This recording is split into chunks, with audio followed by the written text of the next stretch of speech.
Welcome in to the 48 Minutes podcast on Believe. I'm Ross Geiger, the former NBA video coordinator, and I'm joined alongside Bruce Bernstein, our four-time Emmy Award winner who spent more than 3 decades at ESPN producing NBA shows, SportsCenter, and soaking up knowledge from the best panelists in the business. Also joining us is the 2-time Emmy Award winner, Michael Wolbe-Freer, who's a senior writer at Stat Factor, specializing in writing advanced statistical NBA reports for various announcers across the league. And tonight, we're thrilled to welcome back Joe Doerrer of StrictlyBbal for his 3rd annual visit onto the show to discuss this upcoming NBA draft.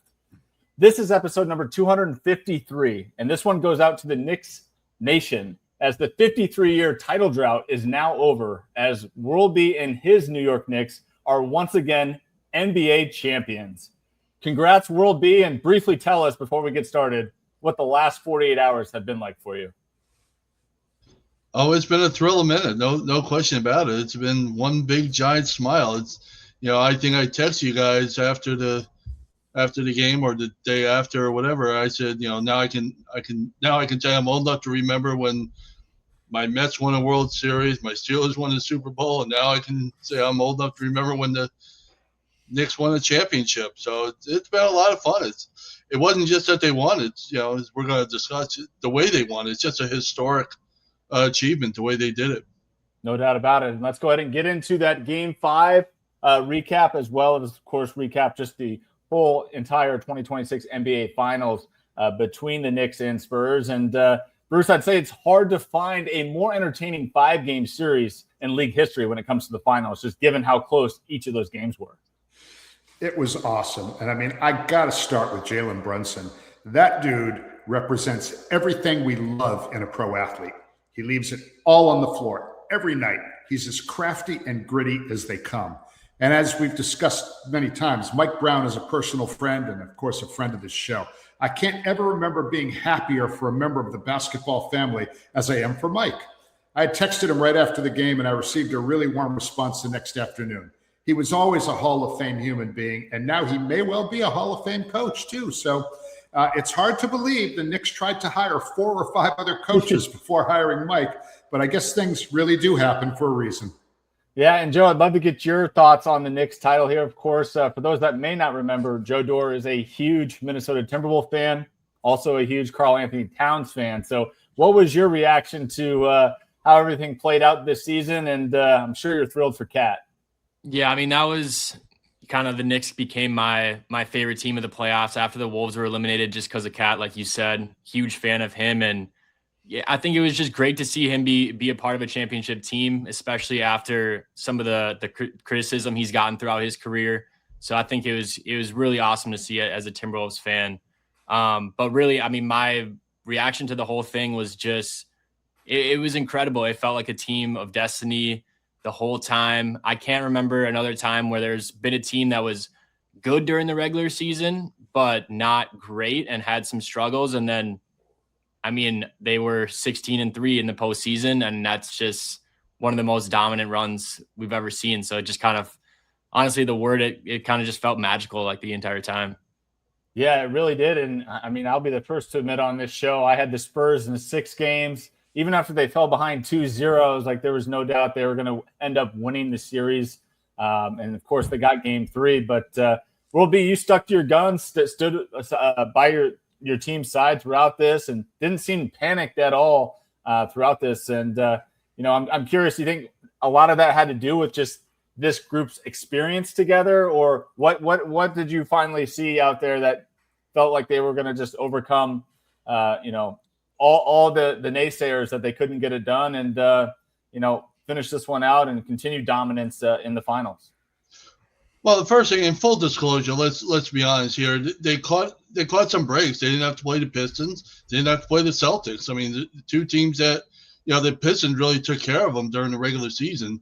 They battled pretty well with the Celtics. So, they did catch some breaks, but that's how it goes.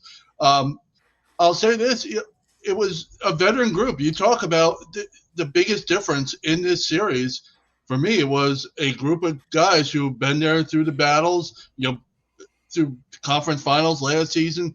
Back in college, you have NCAA champions among them against a group that just while they're talented and we expect big things down the road from this Spurs team, there was not much in the way of veteran leadership for them. I mean, real veteran leadership, not a guy like De'Aaron Fox who's been in the league a while, but is still 28 years old.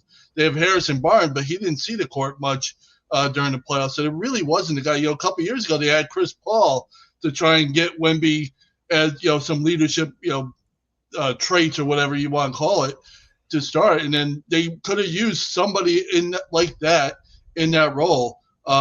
Think about this, guys. At the end of the regular season, from April 1st to June 13th, 74 days, they lost 5 games. I mean, that's unbelievable. That over the last 50 days, they only lost once, and the three losses they had were by a total of 6 points. They never lost a game in the playoffs by more than 5 points. I think I read somewhere on NBA.com only the Bulls in '91 and '98 can say that. I mean, it's an incredible run, as Bruce mentioned. 16-3, the largest point per game differential for any playoff team in NBA history, almost 15 points a game. So, I mean, the numbers were just amazing. You would never know it by the way this finals was played, because as Bruce mentioned, they were all close. And the Knicks lost every first quarter, down by double digits in every quarter. We know all about what happened on Game 5 there back, last week, or Game 4, excuse me, down 29, and just the most amazing experience. And OJ Anunoby has the greatest single moment in the history of that Garden with that tip in. People of Bruce's generation will like to point out Willis Reed's entrance in 1970, which those are it. That's it. It's Willis Reed and OG Anunoby's tip-in. Those are the only two on the list of greatest moments for Knicks in Madison Square Garden. So, it was a real wonderful run.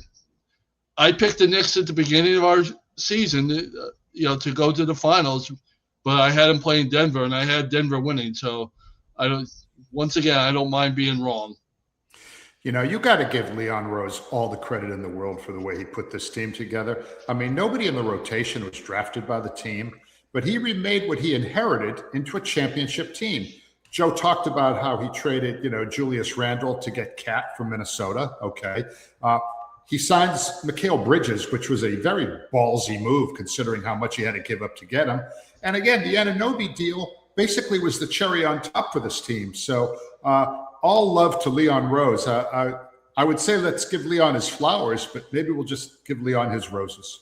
Yeah, I mean, Leon was the one that made a big swing. OG was probably the biggest one to me because not only did they have to trade RJ Barrett and Emmanuel Quickley, 2 up-and-coming rising stars at the time for the Knicks, but they had to pay OG upon him arriving in New York. And so that was a massive gamble, and clearly it paid off with the significant impact that he had throughout the playoffs and throughout the season for the Knicks.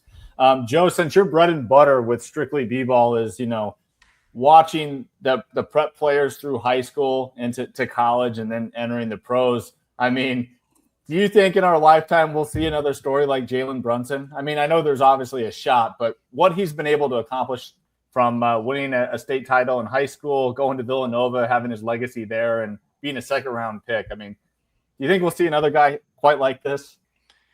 It seems unlikely because, honestly, I don't think we've ever seen it before in the same way that we've seen with Brunson. I think you can make a case other than Jokic, he's the best second-round pick maybe of all time at this point. And just overall, his story is just one of the best underdog stories I think that you can ever have in the NBA. Like you said, second-round pick. He doesn't have the height or athleticism, but now he's a guy that's a Finals MVP, and people are starting to talk about him as potentially the greatest Knick of all time, and one of the best clutch scorers in NBA playoff history just based off this one run. So pretty unbelievable. I can't imagine it happening in the same way. So yeah, I don't think so. All right. And we'll be, before we move on to some Spurs talk here about the series, I am curious now that Joe brought it up, best Knick of all time, Coach Rick Brunson after the game on the TNT set, made it clear that he loves his son, but Patrick Ewing's still the greatest of all time. But what's your thoughts into that debate?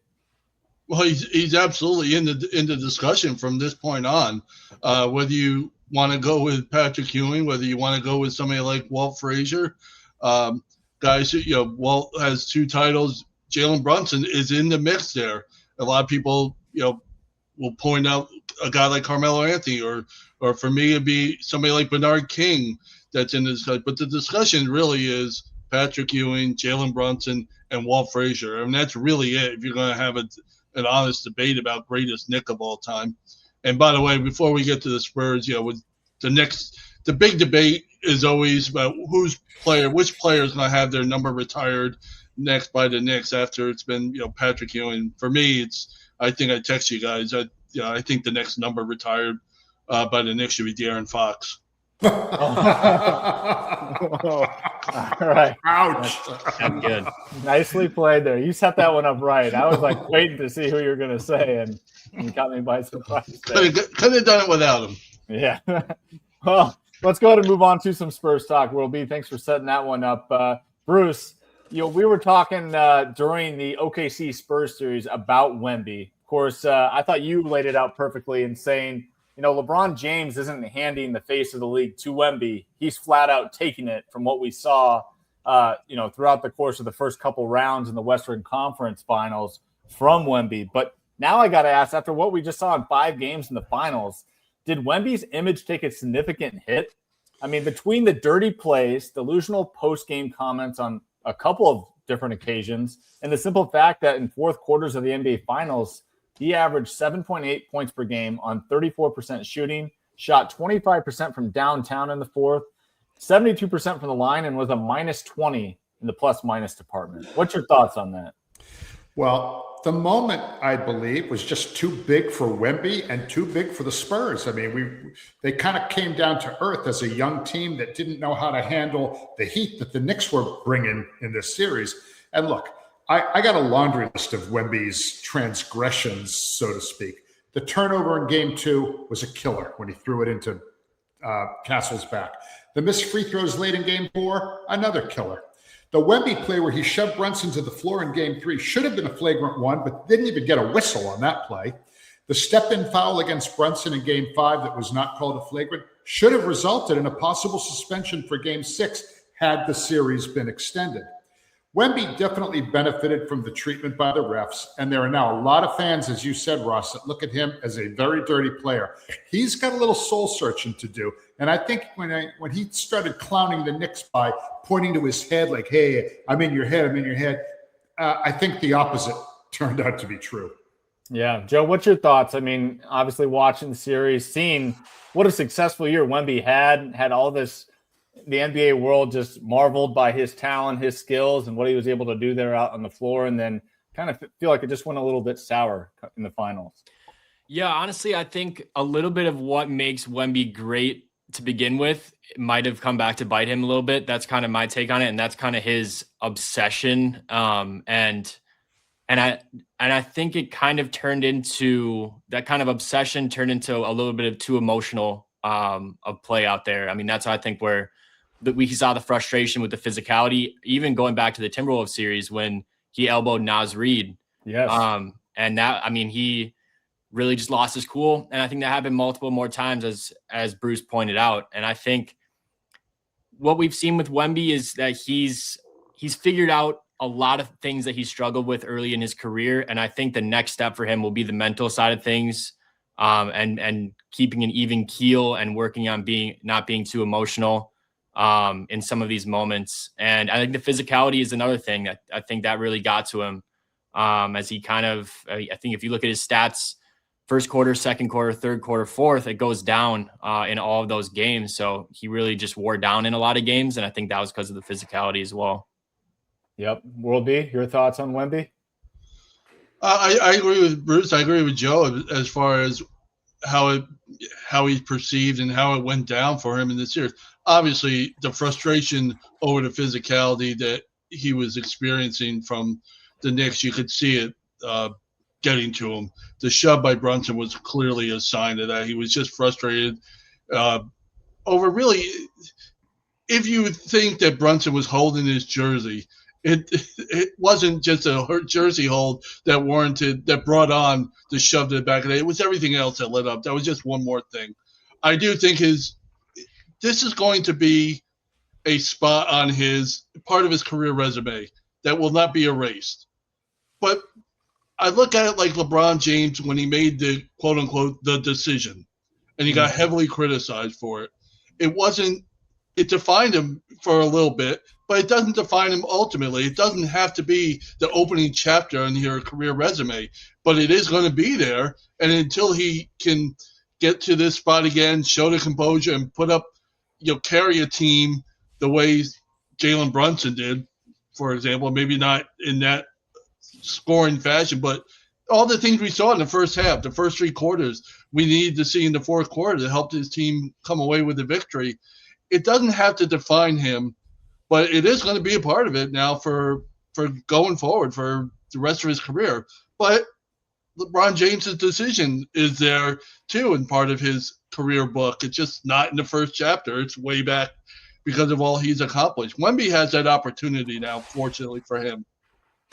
Tying into the whole comment that Joe made about how the physicality kind of wore him down, in Game 5, he had 5 blocked shots in the first quarter. He had 0 blocked shots in the final 3 quarters, okay? So that tells you right there. I mean, stats can sometimes be deceiving, but I think that one was very telling.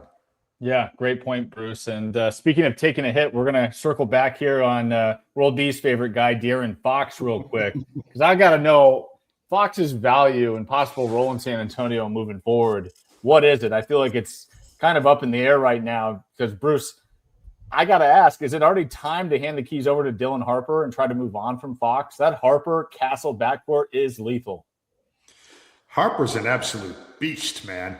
I mean, he was so much better than Fox, and Mitch Johnson was probably influenced by Fox's salary and went with him when it was clear to so many of us watching that Harper was the better option. And look, as far as moving on from Fox, good luck, Spurs. He's under contract for 4 more years at approximately $224 million, okay? The extension he signed before the season is one that the Spurs are going to regret for a really long time because it's hard to see a team that will trade for it. And I can't imagine they're going to put him on the bench when he's making that kind of money. So I think they're really in a tough spot because Harper's got to play and Castle's got to play. And Fox has got to earn his money somehow. I mean, I don't know how else he's going to do it except to play. Yeah. And Joe, I'm curious to get your thoughts on that Spurs backcourt and, of course, De'Aaron Fox, but also just given your familiarity with both Harper and Stephon Castle as they were youngsters. Like, how surprised were you with just their composure out there in the finals? I mean, those guys looked like they acted like they belonged. They were savvy veterans out there on the biggest and brightest stage. Yeah, I mean, I was really excited about Harper's rookie year, but I couldn't have expected him to have the playoff run that he had.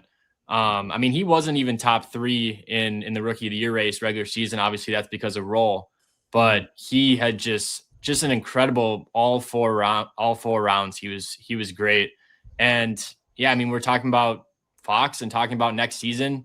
I think you got to put the ball in the hands of Dylan Harper as your starting lead guard next year, whether Fox is on the team or not. I think that there's, like you said, there's a good chance Fox might be on the team just because of how hard it's going to be to trade that salary. But it's got to be a complete reworking of the roles on that team. And I think Fox needs to buy into that, or else I could see maybe them getting desperate with a trade at the deadline if the reworking of the roles doesn't work out. But you got to give it to Dylan Harper. I think if we're talking about guys under 23 years old, I think he's right up there with Cooper Flagg as guys to build around. I think those are the 2 guys really at that age, other than Wemby, that in the league right now that I think you look at as the next guys. Yeah, well, last I checked, Joe, the Minnesota Timberwolves were still looking for a long-term point guard. Would you be interested in Fox, or did this kind of, cool you off on being interested on adding him to the mix?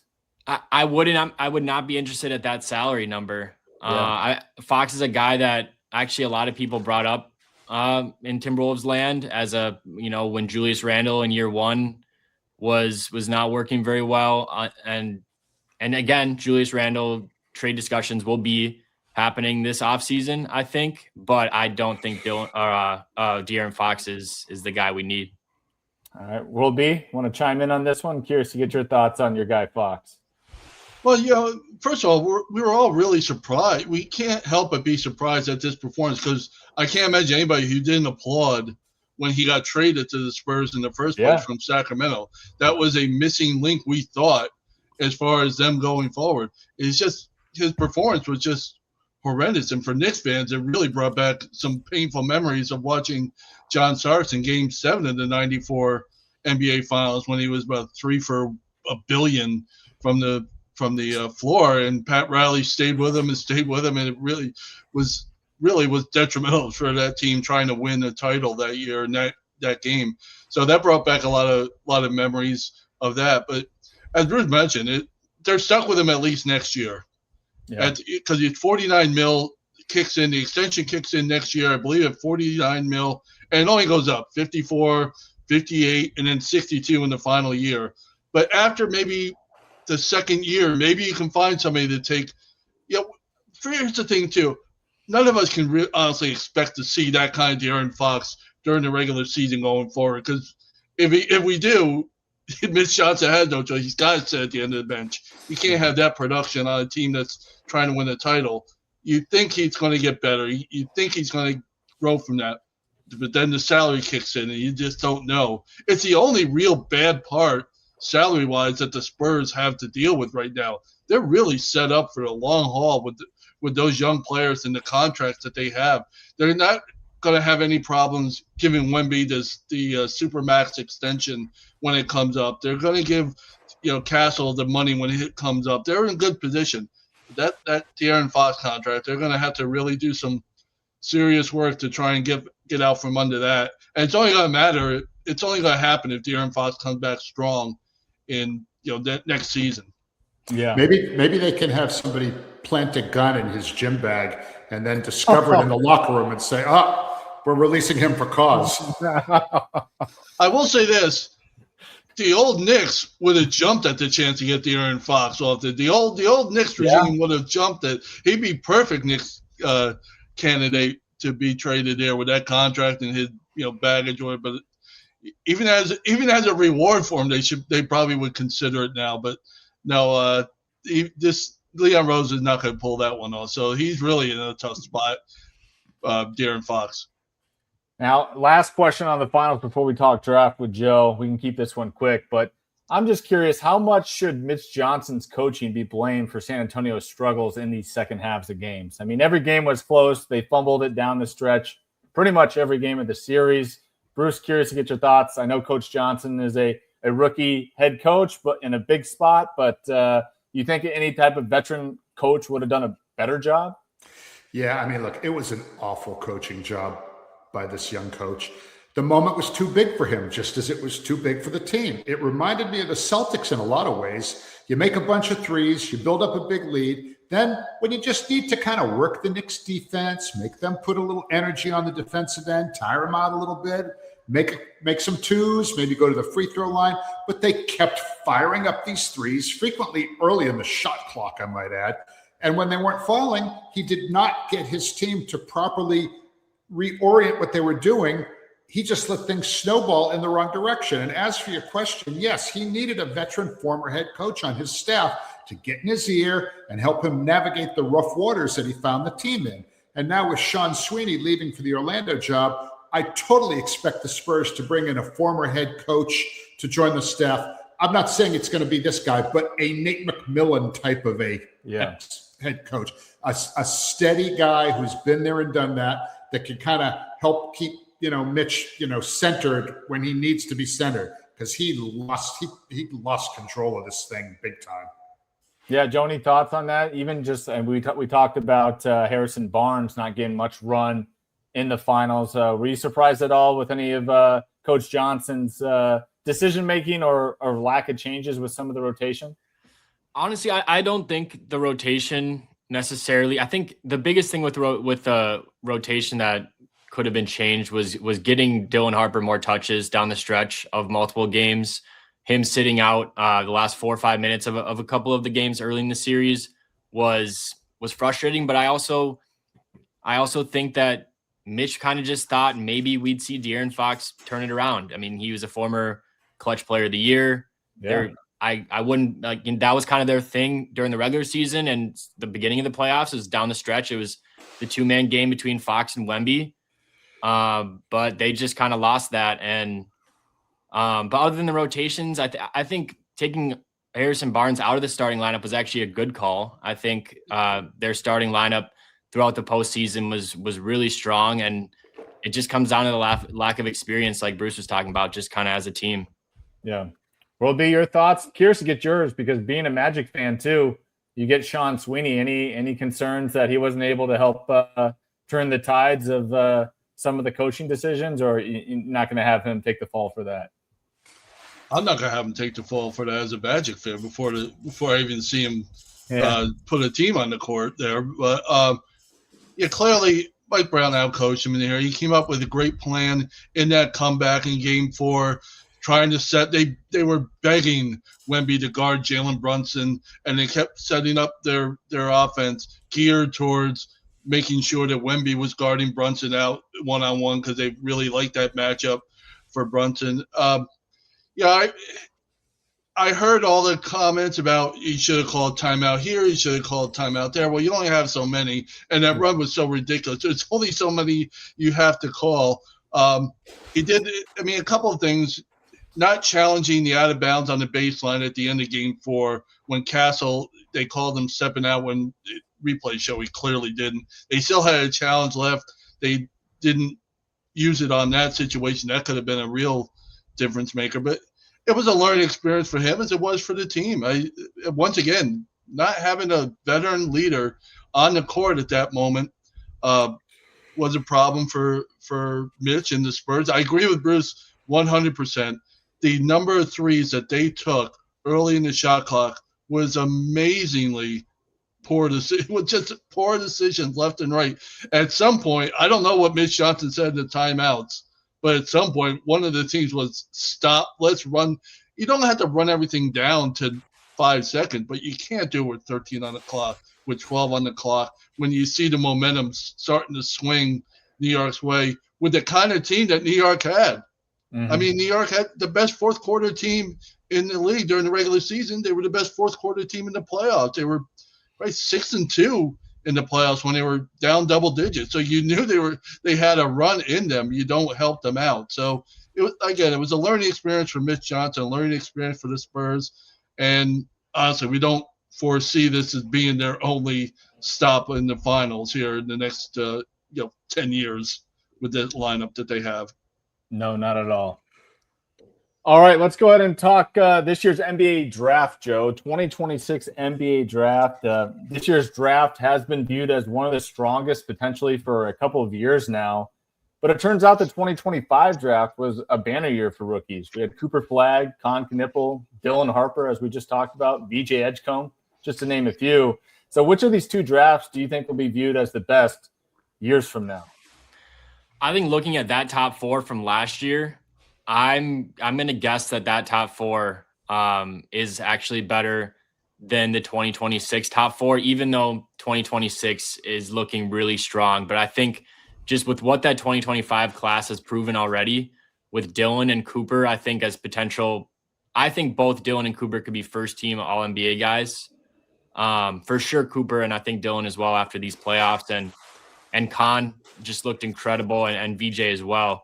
But yeah, I think this year is also very strong, especially with that top 4. And then the next 5, I think in the top 10 all have a lot of potential, a lot of star potential, especially at the point guard position.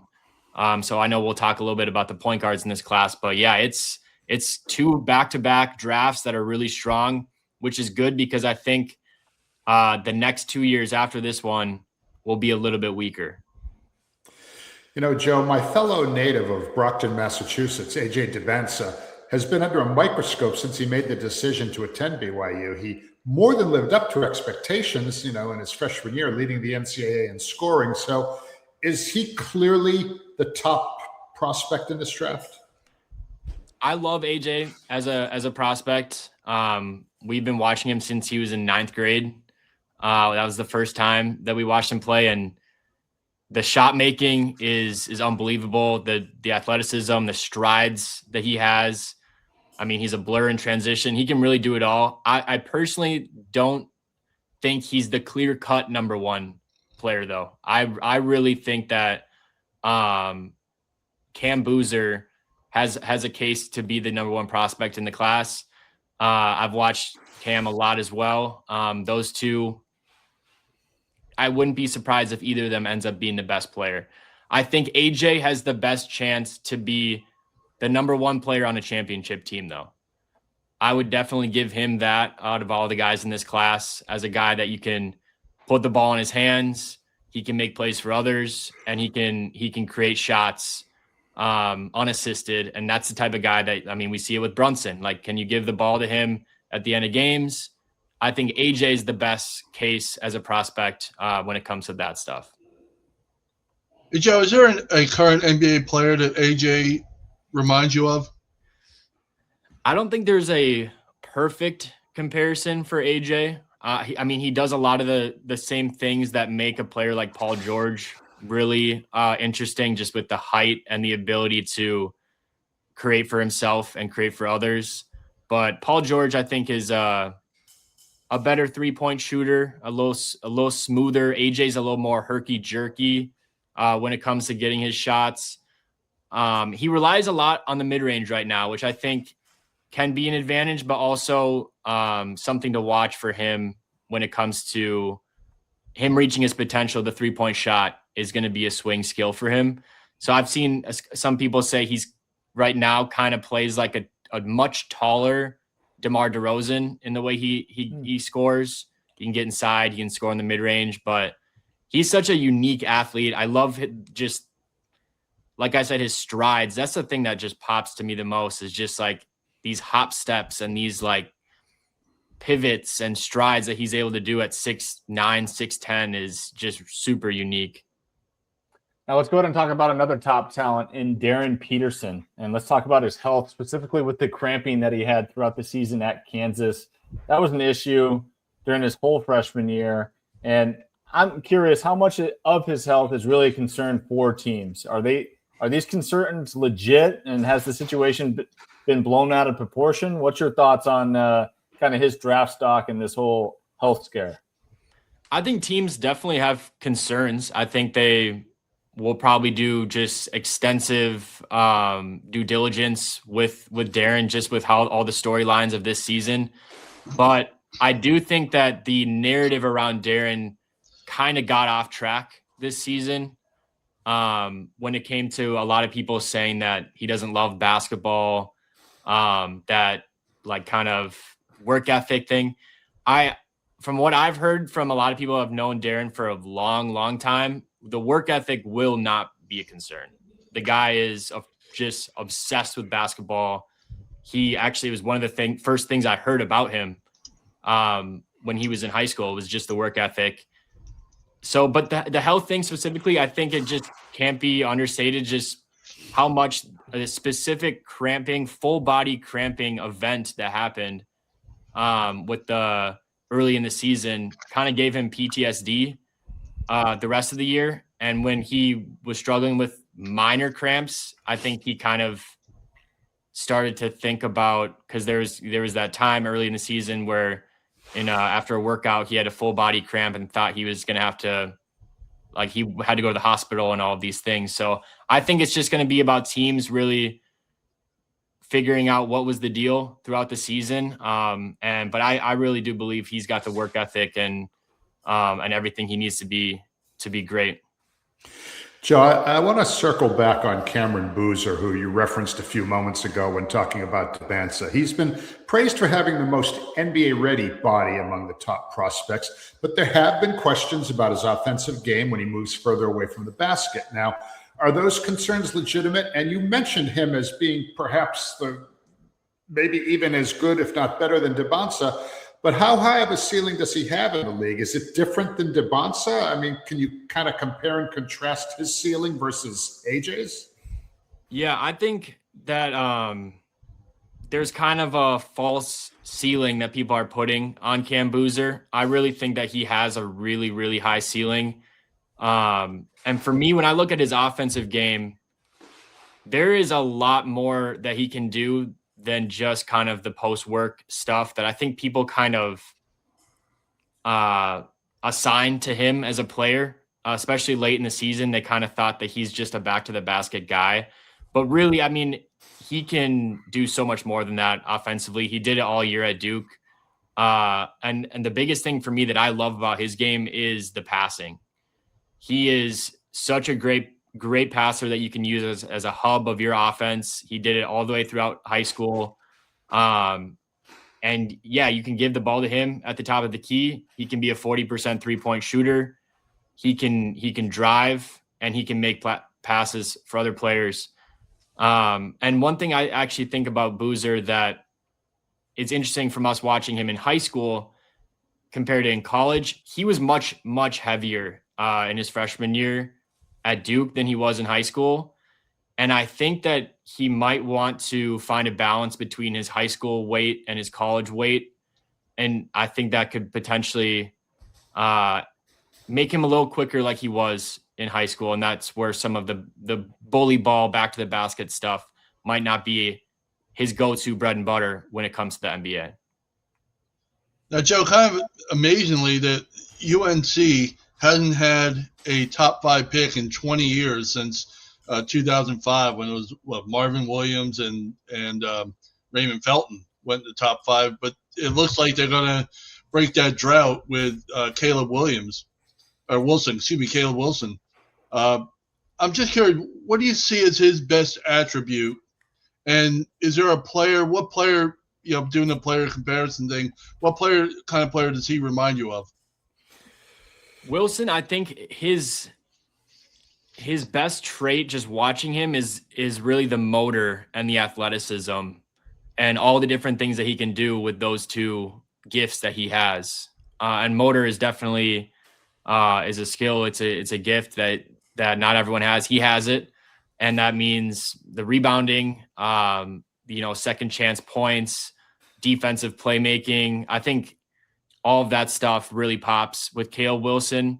But I also think his offensive game is really well suited to be a second or third option on an NBA team. I don't think he's going to be a go-to guy, but a guy that can catch lobs, can work on the mid-range, eventually step out to the 3-point line. I think all of that stuff Caleb Wilson's going to be able to do on offense. So I think he's going to be a great two-way player. In terms of comparison, I think like a much scaled back, I don't want to really compare him to this player, but a much scaled back Kevin Garnett in terms of like the mid-range and the defensive playmaking and motor and that type of stuff at the power forward position. But obviously, we're not going to put the expectation of being KG on the potentially number 4 pick in the draft, but I would compare him in a similar play style. Now, looking at this draft class in a whole, which player in this class do you think has the most immediate impact in the NBA next year? I think if we're talking about immediate impact first year, I think Boozer is probably the most prepared to be really productive right away. He won National Player of the Year. Duke was an incredible basketball team this year. And actually, I think what people miss about Duke this year, they were talented, but I don't think they had nearly as much talent as they did the year before with Cooper and Khan and Malawach and that team. So I think what Cam did, even though they didn't win the title, was for an 18-year-old was really just shocking. And other than Cooper Flag, pretty unheard of recently. So I think he is my pick to be the best rookie right away. So from Duke to Duke, even though Con Knippel was drafted number 4 overall last season, very few would have predicted how good and impactful he would become. So is there a player outside of the expected top 4, big 4, whatever you want to call him in this year's draft that has the potential to have an impact like Knippel did on their team in their rookie season? Yeah, I think to me, outside of the top four, Darius Acuff is a guy that in the right situation, if there's a team that ends up putting the ball in his hands early on, I think he could be productive right away. I think a couple of different guards in this class could be productive. I think Kingston Flemings could be really good right away in a role player type of role.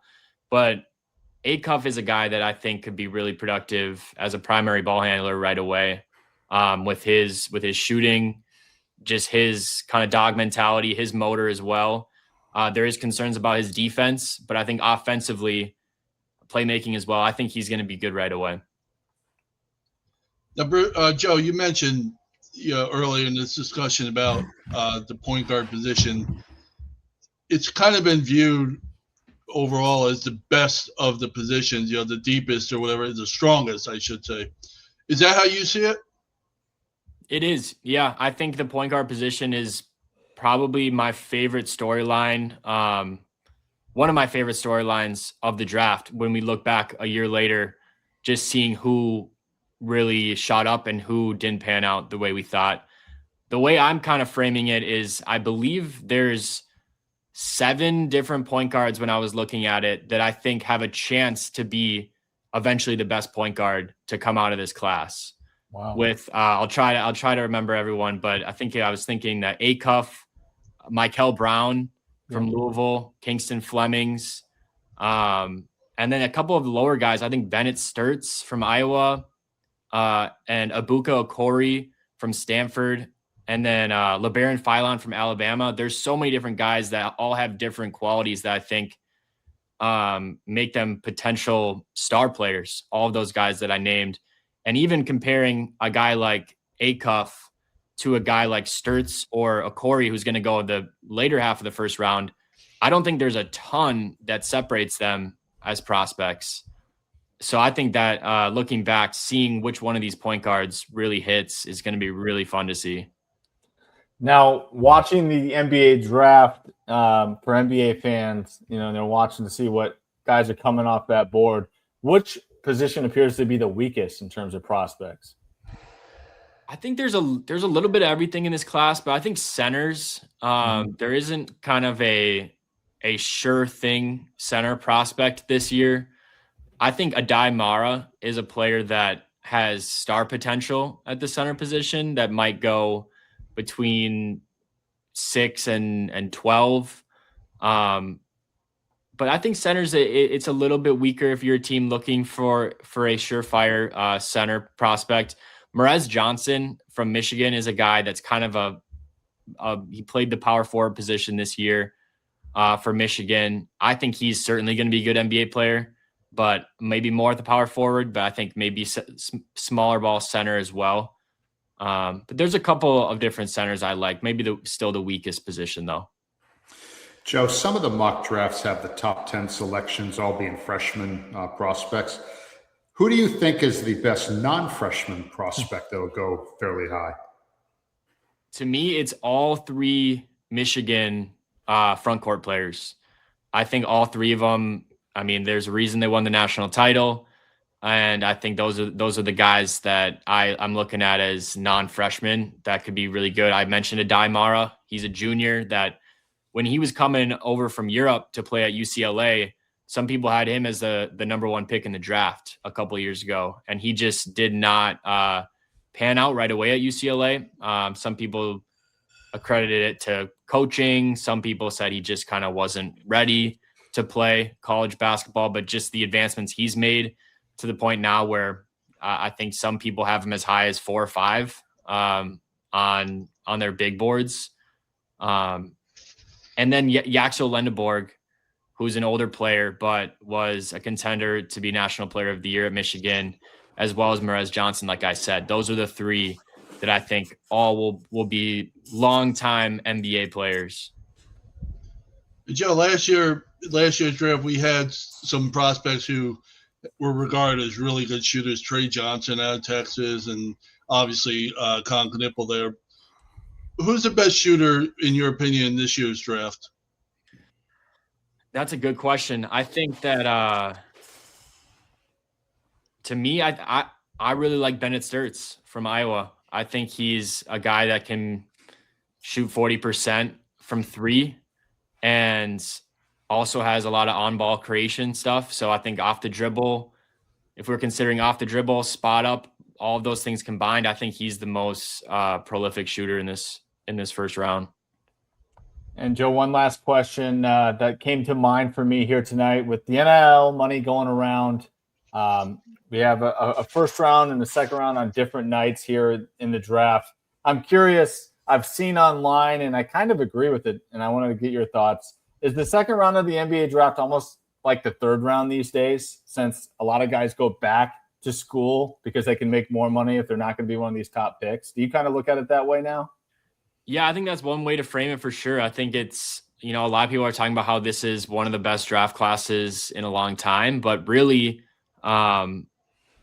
it drops off really significantly because of how many guys are going back to college. Mm-hmm. I think there's, for example, a guy like Tunde Yesufu from Baylor, who was a freshman there. He was probably going to be a late first round pick, maybe early second, but he's going back to Baylor to play for, people are saying in the range of like $4 to $5 million, which is what, like this, I think it's the sixth pick makes that. Yeah. So it's really, there's a lot of guys that are staying in the draft. Okori was one that I mentioned, who's turning down a lot of money to go play in the NBA, which is crazy to think about. But it is a good way to frame it, because there's just not a lot of, there's just a drop off of the pool of talent with guys going back to college. It's going to make college basketball a lot of fun with a lot of the talent going back. But I don't think there's going to be any freshmen drafted in the second round. I think it's going to be all, and honestly, very few sophomores and juniors. It's basically the second round is going to be a ton of guys who are out of college eligibility. Wow. And to wrap up tonight's show, I've got one last $1 million question for all of us to answer here. And Joe, I'm going to let you start off. Will Giannis be traded before draft night? And because you're a Wolves fan, do you think your Wolves are still in the mix? I do not think the Wolves are out of it, even though a lot of the reports say that we are. There's been so many different ways that this story has gone, and I would never rule out another change in the storyline. But I find it unlikely that he's a Wolf, and I do think he's going to be traded before or on draft night. That's just my hunch. Mm-hmm. And I think the one that makes the most sense to me right now, Ross, I'd be interested to hear what you think. The Celtics, to me. Well, let's hear from our Celtics insider first. Bruce, what are you thinking? I hope so. Boston seems to be one of the main players here. And while I love Jaylen Brown, you cannot bring in somebody like Giannis without losing someone great, just, for any number of reasons. Now, according to Mark Stein, JB has 3 years left on his contract that'll pay him about $183 million. Now, Miami is also said to be a serious suitor. And while Khalil Ware, Jaime Jaquez Jr., and Tyler Hero are nice pieces, none of them are at the level of Jaylen Brown. Stein mentioned that a third team could be involved if Milwaukee likes the Boston deal, because they probably need a third team. But honestly, the team he should be traded to is Oklahoma City. Chet Holmgren fell flat on his face against Wemby. Giannis could do a lot better than that. And with all of the draft capital that Sam Presti has acquired, I can't imagine they're not interested. And if they were, I would think it would be a great trade for Milwaukee to make, because you're getting him out of the conference and you're getting an all-star player and draft capital. But you don't really hear anything about OKC. I don't know if there's like a stealth candidacy going on there, because that's the team he should get traded to. Yeah, no doubt about it. He'd make a lot of sense in OKC if they were willing to hand over the bag to Milwaukee. Now, World B, as our Knicks guy, you guys are out, right? You guys won the title. You don't need to be involved in any more Giannis rumors? Well, I don't mind being involved in the Giannis rumors if the right deal can be made. How can you go against Leon Rose at this point to make the right decision? Everything he's touched has really worked out. Even if he had Mike Brown as his fourth or fifth pick for coach, he got him, and they have the title there. So I wouldn't discount anything when it comes to the Knicks. Who knows if they would pull revert back to the good old days when they just pick up anybody that has a name just to be a draw. But yeah, as a Knicks fan, having to decide whether our guy Giannis goes either to Boston or to the Heat and Pat Riley, that's really something I'm not really looking forward to seeing where he ends up there. He's more than welcome to come down to Orlando, which has obviously plenty of quality talent to go back up to Milwaukee. I don't know how much is left in the draft capital after they gave up so much to get a guy like Desmond Bane.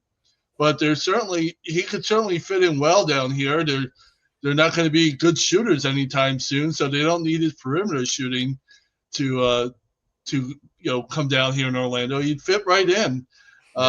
So yeah, I think there's a lot of different ways. Bruce's idea makes a lot of sense, and what a game changer it would be for the NBA to have OKC and San Antonio, that rivalry for a few years, really battling it out. But personally, yeah, if I want to see him, if he can't, I don't want to see him in Boston. I don't want to see him in Miami. Anywhere outside of there is fine. Even if he goes to Brooklyn, that'd be fine because they're not going to go anywhere. I'd feel bad for Giannis if he ended up in Brooklyn. Russ, he's your boy. Where do you want him to go? I think he wants to go to Miami. That's just my hunch. He hasn't told me that, but I just think all signs point to Miami being the culture, the fit for weather and everything that he would like to have in his next chapter. But I don't know. I mean, I feel like Boston is a legitimate suitor. They've certainly been involved from all reports in the last week. And I will say this, the only thing I can almost guarantee is the Bucks will be sure that the Portland Trailblazers are involved in this trade somehow, some way, because they have a lot of the Bucks picks. And I also think it could benefit Portland to get involved because, yes, they might have to give back a Milwaukee pick or two, but I think they can offload a Jeremy Grant type contract in one of these deals. So either way, if Giannis goes to Miami, Boston, New York, Orlando, Portland's going to be third wheeling it on this. I just have a feeling Portland's going to be involved some way on that. But yeah, can we please get Damian Lillard back in Milwaukee as part of this deal? The chaos only works if you get Damian Lillard somehow to go back to Milwaukee. That would be just too good. I think you need Doc too. Yeah, you got to bring Doc Rivers back. And we'll bring in Adrian Griffin as the lead assistant while we're at it. Well, Joe, thanks again for taking the time out to join us once again this year. Always a pleasure to have you on to give us your knowledge on the draft and the draft prospects that you've been watching for years now. Last question for you.